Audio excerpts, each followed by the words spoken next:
नमस्कार और गंगा एजुकेशन में आपका पुनः स्वागत है। इस प्लेटफॉर्म पर आपको विधिक क्षेत्र से संबंधित महत्वपूर्ण विषयों पर व्याख्यान, विधि से जुड़े हुए प्रतियोगी परीक्षाओं की तैयारी, महत्वपूर्ण कानूनी तथ्य तथा विधिक इतिहास से संबंधित सामग्री सरल और व्यवस्थित रूप में उपलब्ध होगी। तो केस लॉज के इस सीरीज में आज भी एक इंटरेस्टिंग केस देखेंगे, that is state of Punjab versus Barkat Ram. आज हम डिस्कस करने वाले हैं एक बहुत इंपॉर्टेंट केस जो जुडिशरी एग्जाम्स और लॉ स्टूडेंट्स के लिए एक्सट्रीमली रेलेवेंट है। State of Punjab versus Barkat Ram. Welcome to Ganga education. So let's dive right into this landmark case. We're going to break it down step by step. First, we'll get into the story of the case. Then we'll look at the core legal question everything hinged on. After that, we'll see what the High Court decided, followed by the Supreme Court's detailed reasoning. We'll also explore the powerful dissenting opinion from Justice Subarao. And finally, wrap up with the most important takeaways for your exams. Let's get started. So, what exactly happened in this case? Let's get into the story. The story begins on June 8th, 1957.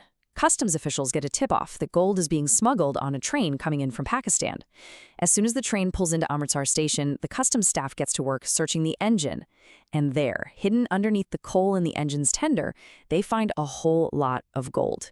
The engine driver, a man named Barkat Ram, is immediately arrested, and during the interrogation, he confesses his guilt to the customs officials. Okay, and this is where the case gets really interesting. You see, the entire conviction of Barkat Ram was based on his confession, and that's where a huge legal question popped up.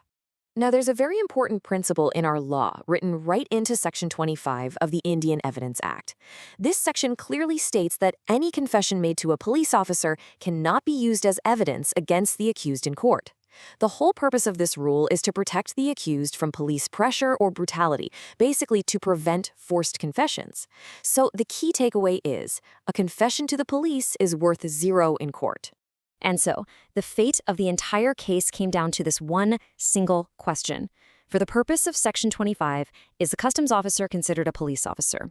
Think about it. If the answer is yes, Barkat Ram's confession is inadmissible, and he walks free.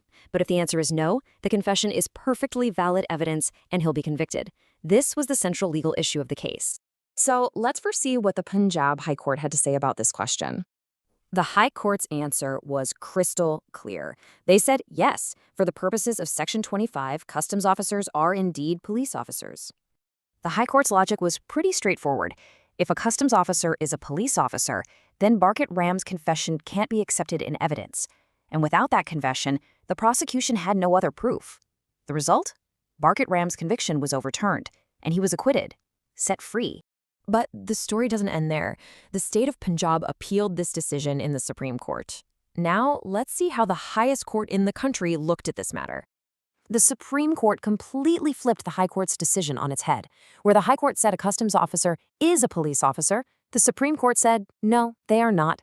The High Court found the confession inadmissible, but the Supreme Court said it was admissible. So naturally, the outcome changed from acquittal in the High Court to what would eventually be a conviction based on the Supreme Court's ruling.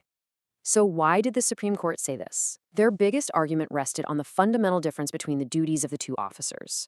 The court said a police officer's main job is the prevention and detection of crime and maintaining law and order. But what's the main job of a customs officer?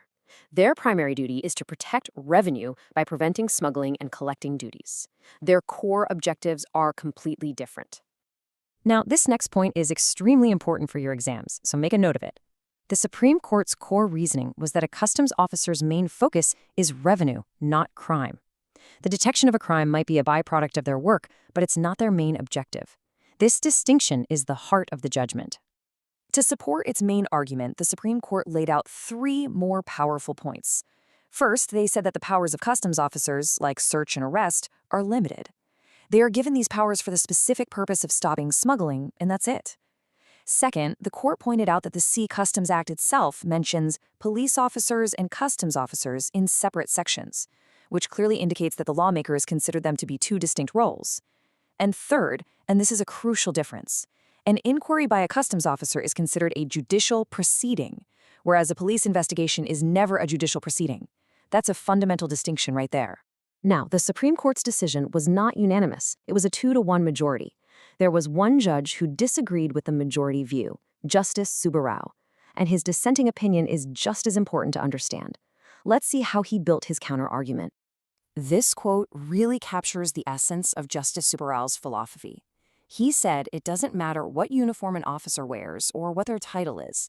What really matters is the kind of power they use and the job they actually perform. For him, it was all about substance, not form. Justice Subbarao argued that the real purpose of Section 25 is to prevent forced confessions, and that risk exists with any officer who has the power to investigate, arrest, and interrogate. In his view, a customs officer has powers that are essentially police functions. Therefore, to uphold the true spirit of the law, they should also be considered police officers. So what do you think? Was the court's decision right, or do you agree with Justice Subbarao's dissent? All right, let's talk about the final verdict and go over exactly what you need to remember from this case for your exams. So, the final verdict was this. By a 2-to-1 majority, the Supreme Court decided that a customs officer is not a police officer, according to Section 25 of the Indian Evidence Act.